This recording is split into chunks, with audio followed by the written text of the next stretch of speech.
सर्वांना जय भीम, जय महाराष्ट्र, जय हिंद, जय Bharat. India unlimited digital news चॅनलमध्ये सगळ्यांचं स्वागत आहे. आज महाराष्ट्राची आणि पूर्ण देशाची प्रतिमा, गरिमा मलिन होईल अशा प्रकारचं आज महाराष्ट्राच्या राज्यामध्ये, केंद्राच्या राज्यामध्ये आणि भारत देशामध्ये एस्टीम फाईल गाजते. ते केंद्रातील देशाचे पंतप्रधानांची, आणि कॅप्टन फाईल गाजते ती राज्यातील मंत्रिमंडळाची. आता राज्याच्या मंत्रिमंडळाची फाईल आज एकदम गरमागरमीमध्ये आहे, फार गरम वातावरणामध्ये आहे. आणि सगळेच म्हणजे गृहमंत्री, केंद्रातील गृहमंत्री अमितजी शहा सुद्धा त्या भोंदूबाबाबरोबर आहेत. अशोक खरात आणि राज्याचे मुख्यमंत्रीसुद्धा आहेत. राज्याचे मुख्यमंत्री देवेंद्र फडणवीससुद्धा आहेत. राज्याचे उपमुख्यमंत्री एकनाथराव शिंदेजीसुद्धा आहेत.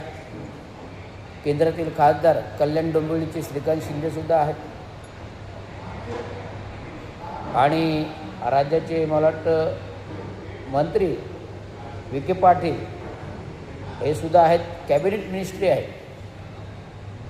असे सर्व मंत्रिमंडळ या लैंगिक भोंदूबाबाच्या कचाट्यामध्ये, मोहमायामध्ये, जाळ्यामध्ये अडकलेले आहेत. आणि राज्याच्या महिला आयोगाच्या ज्यांचे 2015पासूनचे संबंध आहेत, म्हणजे 2015 म्हणजे 2015 ते आज 2026 म्हणजे 11 वर्ष संबंध आहेत.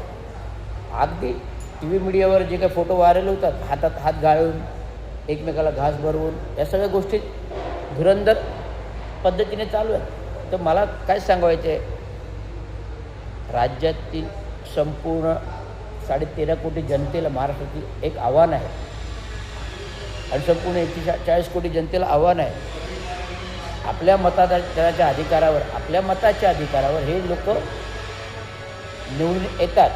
परंतु आत्ता मागील 2 वर्षात झालेल्या निवडणुका, केंद्राच्या लोकसभेच्या आणि आता राज्याच्या निवडणुका, याच्यामध्ये ह्या लोकांना बिलकुल जनमत प्राप्त नाही.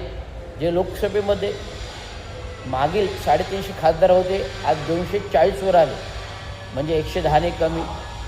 राहुल गांधींच्या धुरंधर प्रचार प्रसारमुळे आज ते सरकार रोखलं गेलं.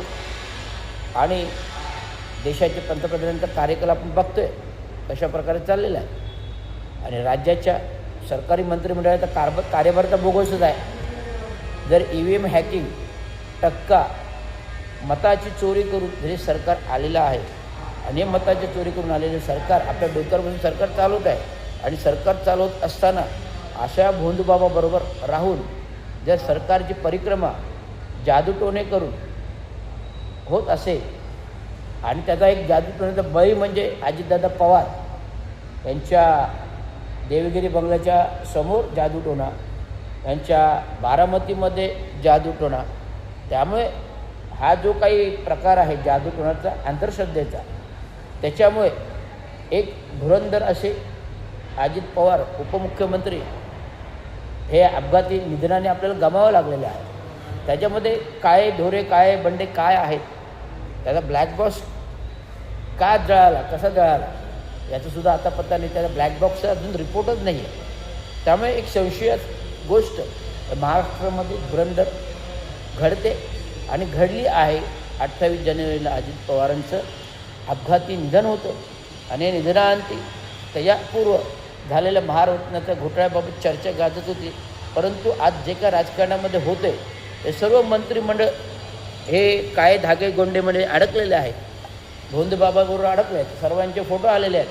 त्यामुळे पूर्ण छत्रपती शिवाजी महाराजांनी घडवलेला राज्य, जे डॉक्टर बाबासाहेब आंबेडकरांनी घडवलेले संविधानिक राज्य, आज पूर्ण प्रतिमा मलिन जर होत असेल, तर राज्यपालांना विनंती आहे की तुरंत यांनी सरकार बरखास्त करावं, आणीबाणी लागू करावी.